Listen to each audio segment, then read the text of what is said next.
What's good, Bass Drop Militia? In today's video, I'm going to show you how to make a strong ass cannabis cake. Let's go ahead and get into it. Let's do it.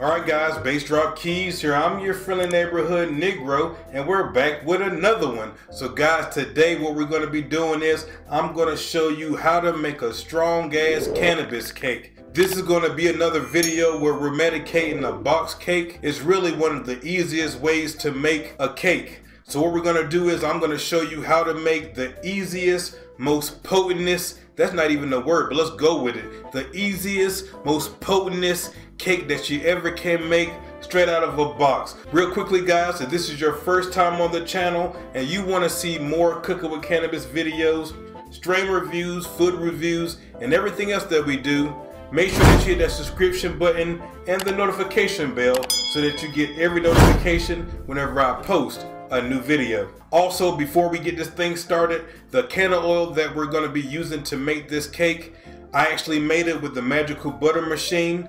If you use Bass Drop Keys, my name, use Bass Drop Keys as the coupon code at magicalbutter.com, you can actually get 20% off your order. All the information will be in the description box below. Click on the link. It's going to take you to magicalbutter.com. Use my name, Bass Drop Keys, and you will get 20% off your order. As you guys can see, I'm a Magical Butter chef, and I got a discount code for you. Use my name, Bass Drop Keys, 20% off. Now, let's get to the cooking. Here we go. Alright guys, so usually I would start off by telling you if you want the exact recipe, to click the link in the description and it's going to take you over to goodeats420.com. I'm telling you the same thing that I always tell you, but to be honest with you, this recipe is on the back of the box. You're going to follow the back of the box recipes down to a T, except for one small thing that we'll get to in a minute. So what you're going to do is you're going to take a large bowl, you're going to put the mix that comes in the box. That's actually the yellow mix right there for the yellow cake. You're going to add the water in, you're going to add the eggs in. I actually kick mine up a little bit and I add a teaspoon of vanilla extract as well to help out the taste right there. But whenever it comes to adding the oil, that's where we messed up per se. What happened was you know, I get fairly high before I start cooking and doing everything. And what happened was I was supposed to put a half a cup of can of oil inside the cake. What I ended up doing, because instead of grabbing the quarter measuring cup, I actually grabbed the third measuring cup. And what happened was I like to put a little extra in there. So if it says a half a cup, I'll grab the quarter measuring cup and I'll put like 3 in there. So it ends up being like a little, you know, more than you're supposed to put in there. I wasn't paying attention to what I was doing and I grabbed a third of a cup measuring cup and I put 3 of them in there. So it says a half a cup is the amount that you're supposed to put inside of the cake. And because I messed up, I actually put close to a cup of can of oil in here, which is making it super, super, super potent. Super potent. So you're gonna follow the instructions that's on the back of the box. 3 eggs, cup of water, cake mix. I put some vanilla extract in there to give it some more flavor, and it says a half cup of oil. Follow those instructions unless you want to make it super potent like I did. I put close to a cup in there. I put close to, because I put 3 of a third cups in there, and so because of that, instead of baking it 28 to 30 minutes like it says on the box, I had to bake it an additional 10 minutes for it to be finished cooking, but we'll get to that in a minute. Now, I did a yellow cake for one layer and I did a red velvet cake for the other layer. So what you've seen me do, I actually did twice, because I need to do it one time for the yellow cake, one time for the red velvet. And like I said, I don't know what I was thinking about, because I did the same mistake that I made on the yellow cake. It's the same mistake that I made on the red velvet cake. I did the red velvet cake second as far as mixing it up and everything, because I use the same measuring cup, the same everything. So these cakes right here are super potent. You're supposed to put them in the oven for 28 to 30 minutes. This actually was in the oven for 40 minutes because I needed to wait for it to, finish baking all the way.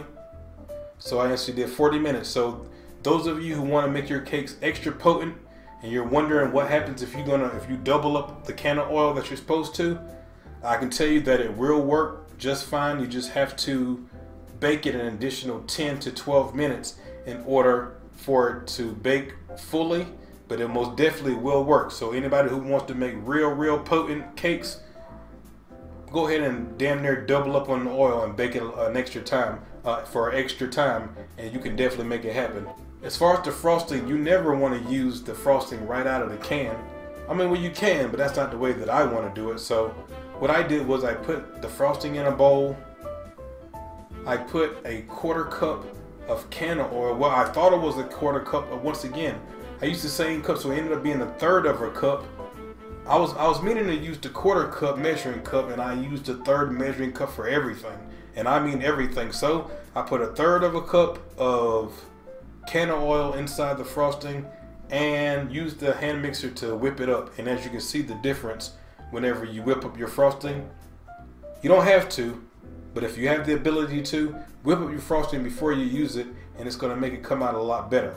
But after you do that, you take them out. As you can see, they're kind of puffed up like a souffle. But don't trip, don't worry. Let them cool down all the way, because you need to let them cool so that you can handle them and do your frosting. You always have to let them cool all the way down.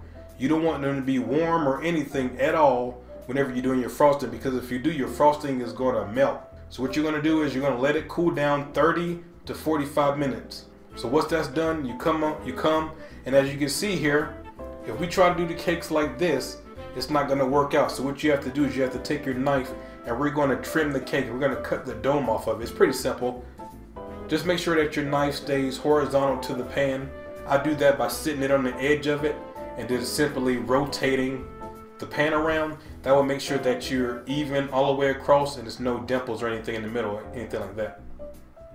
And once you do that, you can flip it over, sit it on your cake pan or wherever it is that you're, wherever it is that you're going to be frosting your cake. I have a cake pan right here.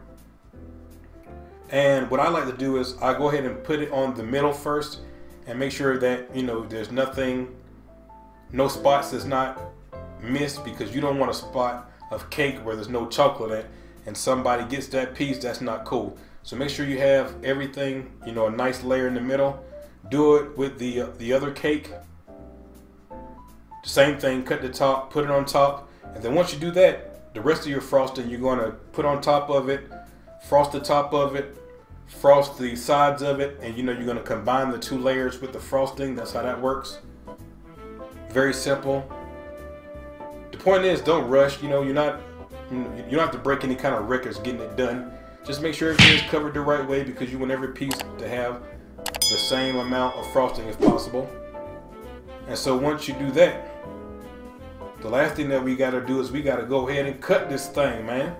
Let's cut this thing. So once we cut that thing, ooh la la la. You know what time it is.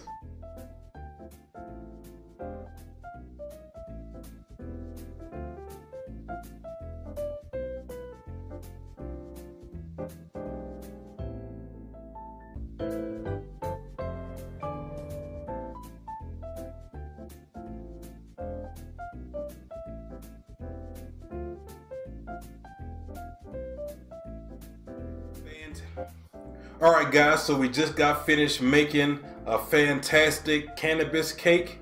As you guys seen, we got double the oil in here. So, you already know it's potent as hell. Let's go ahead and give it a try. It's very moist. Oh yes. We infused the cake and we infused the chocolate. Man, super moist. So guys, I hope this video helped you. I really appreciate everybody showing me love on the channel. Make sure that you hit the playlist, Good Eats 420 playlist. This is number 56 right here. Check out all the other videos that's on the channel. So guys, until next time, you guys be safe, peace, and good eats.